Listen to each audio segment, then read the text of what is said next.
decide to complain or be angry this week? To respond in meekness instead? One of my sisters took my favorite pencil without permission last week, and I could have been so angry with them, but I decided to allow them to use it anyway and forgave her instead. How about you? Did you have the chance to practice meekness? I sure hope so. Let's do a quick recap of our memory verse. Hi friends! Do you remember the memory verse I shared last week? Have you been practicing Ephesians 6 verse 7? This time I'm going to have a little fun. I'm going to remove some of the words. Ready? Let's try this. Ephesians 6 verse 7. Your work and be to do it as if you were not as if you were only. Did you manage to fill in the blanks? Come on, let's do it together. Ephesians 6 verse 7. Your word and be to do it as if you were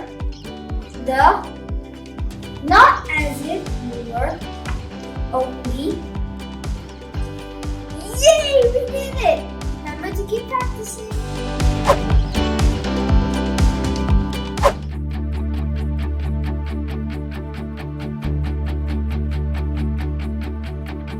Come on now, let's open up the book. Come on now and take a good long look and see God has given us all we need to be free. It's about you, it's about me, it's about the truth that sets us free. It's about L-O-V-E, love from the Father up above. It's about hope, it's about life, it's about the love of Jesus Christ. It's about everlasting, never failing love. Come on now, let's open up the book. Come on now and take a good long look and see God has given us all we need to be free. It's about you, it's about me, it's about the truth that sets us free. It's about L-O-V-E, love from the Father up above. It's about hope, it's about life, it's about the love of Jesus Christ. It's about everlasting, never failing love. Oh, it's about you, it's about me, it's about the truth that sets us free. It's about L-O-V-E, love from the Father up above. It's about hope, it's about life, it's about the love of Jesus Christ. It's about everlasting, never failing love. It's about everlasting, never failing love. It's about everlasting, never failing, ever faithful, never ending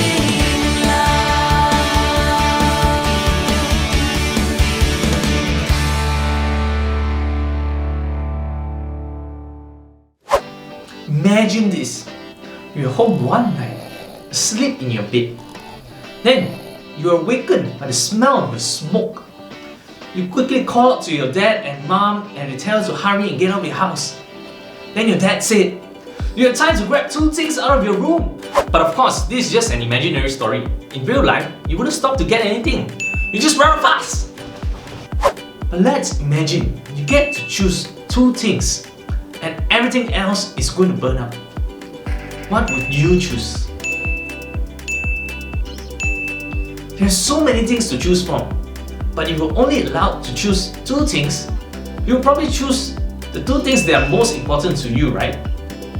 In today's story, we're going to learn about 2 sisters. They both were generous with a lot of things. But Jesus said, only one.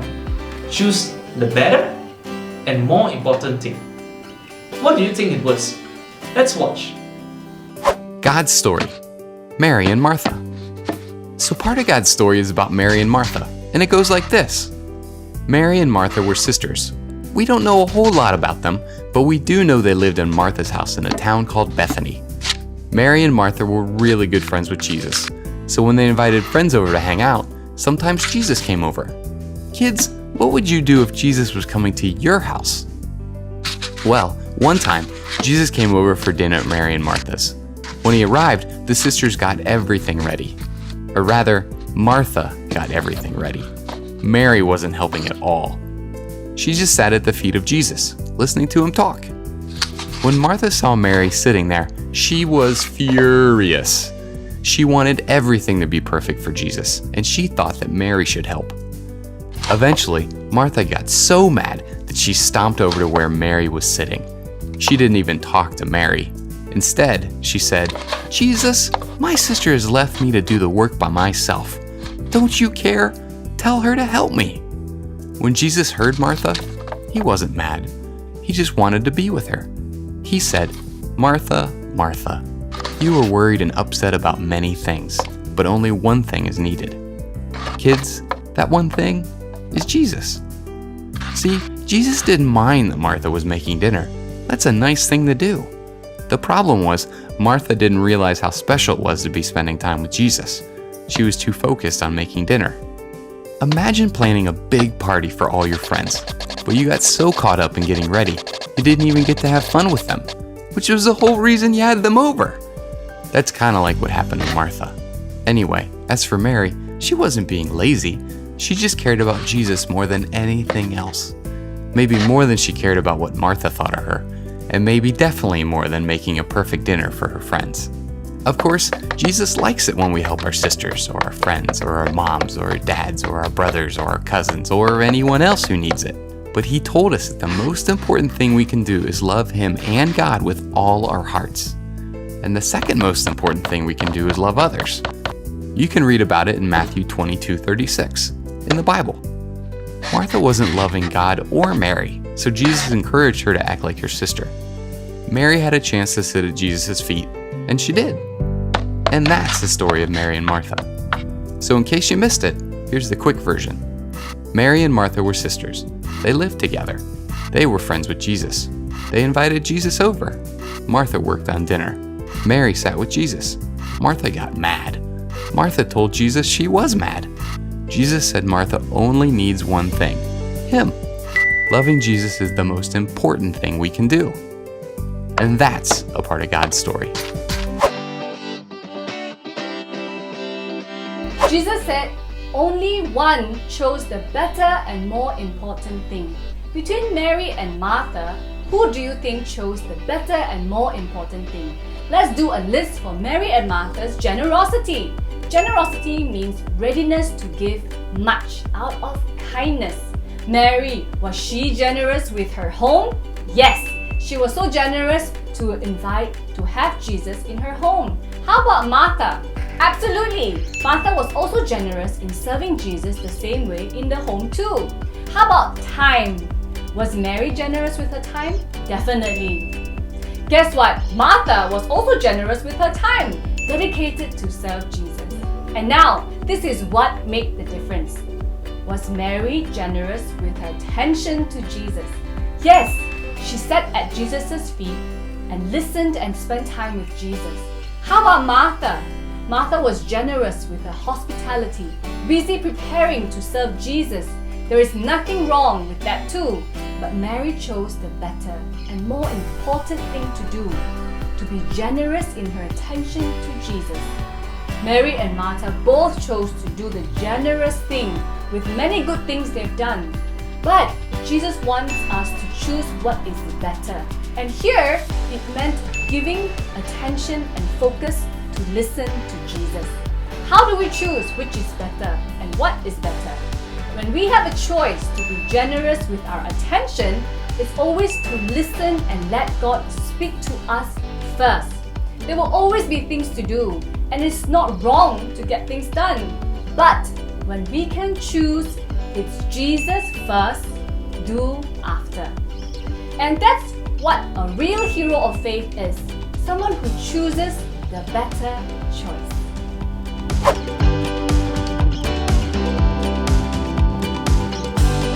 Today, for the Keeping It Real segment, we are learning of an incredible woman called Heidi Baker.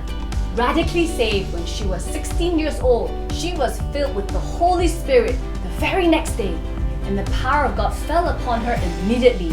Let's learn about her amazing story.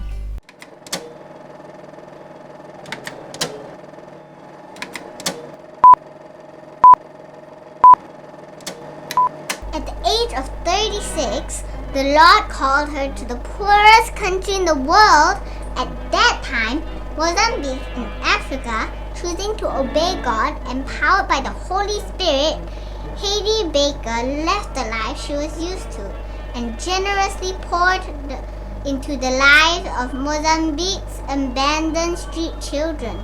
This started to reveal movement. Today, Heidi is Mama Heidi to thousands of children and is involved in the Bible, schools, medical clinics, healing outreaches, feeding program, and more than 10,000 churches planted across Mozambique and thousands of churches in more than 20 nations.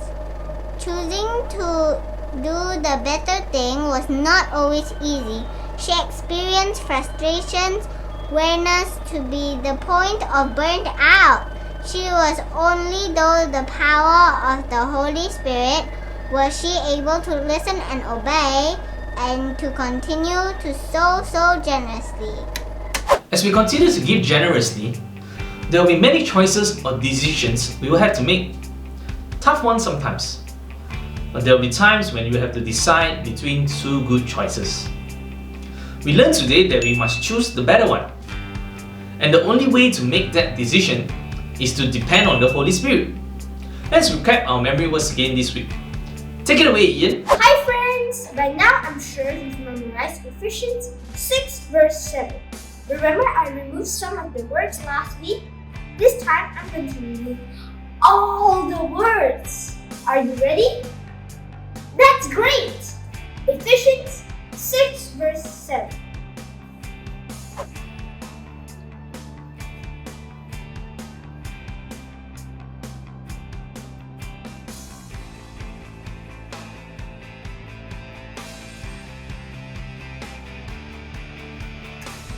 Wow!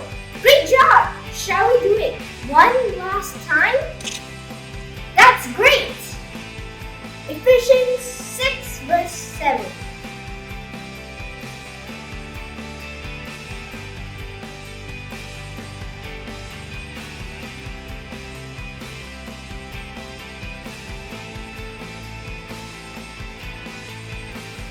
Yay! You all did so well! Great job, guys! Kids, it is now time for the hero mission. Remember that you can be a hero of faith too. This week, Mary and Martha the Generous taught that we can be someone who can choose to make the better choice. Are you ready for your mission? Kids, your hero mission this week is to be generous with your time and make the better choice. For example, you can choose to play online games or help your mom in the kitchen. Which one are you going to do? Or you can read a new chapter in the Bible or read your favorite novel. I can't wait to hear of your generous and better choices next week. Our hero of faith this week is Martha and Mary the Generous. Keep watching every week as we reveal all 12 of our heroes of faith. Remember that you can be one too.